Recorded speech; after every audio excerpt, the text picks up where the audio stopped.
Hey, this is Ryan Thomas and welcome to day number 10 of our 10 days of hope. This is the final day of me sharing stories of real life parents just like you who've had reunifications, breakthroughs, and reconnections with their children in hopes to inspire you, to motivate you, and to provide that real raw hope for you that anything is possible and that there is always an opportunity for you to make progress with your child and to reconcile with them. And today, for our final story, I want to bring to you the story of how words and preparation and holding your frame can make a huge impact on your child. And this is the story of Anne. And Anne has a daughter that was rejecting her. She's an alienated daughter. And they always have these family therapy sessions or reunification sessions that never go well.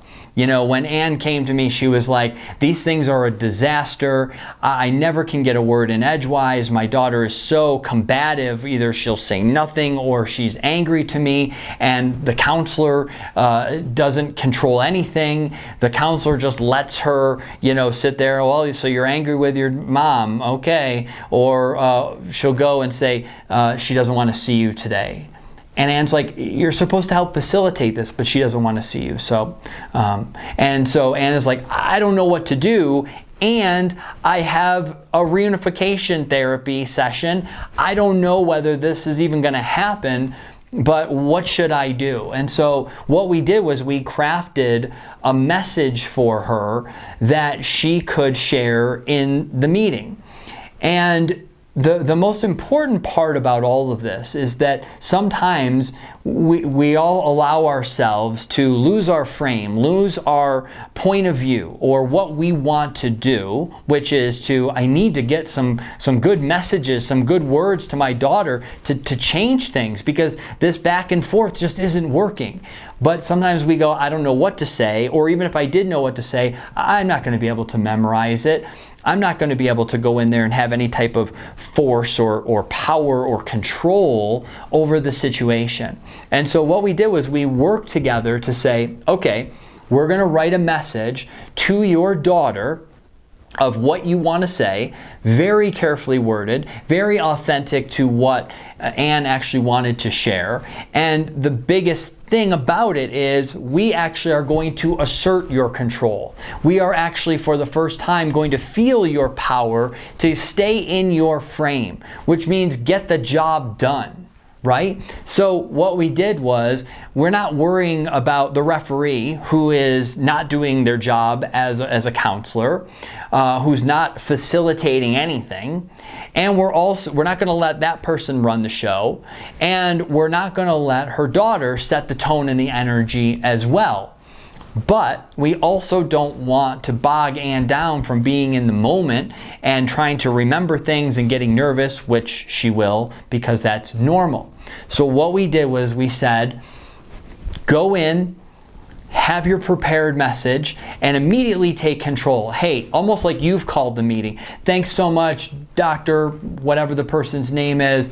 I really want to take this opportunity to share something really important with my daughter. And it's actually so important that I wanted to make sure I got it right. And so I wrote it down. It's only going to take me just a few minutes, but it's so important that I share it and get this right. So I'm going to go ahead and read this.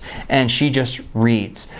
And that right there was such a switch, because when you've been beaten down for so long and the system is knocking you down and people that you think are supposed to help you with some authority don't help you, you just feel like a doormat.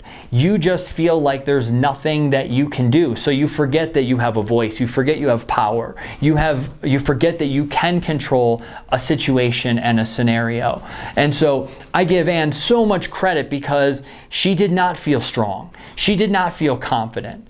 But we helped arm her with a good message and helped her get the strength that she could do this.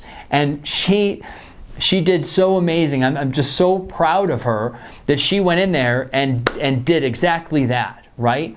And the result of that was her daughter being incredibly receptive, almost shell-shocked that all of a sudden her mom did this, and that used this sort of fortitude to then convey a message that we knew she really wanted to hear, her daughter wanted and needed to hear.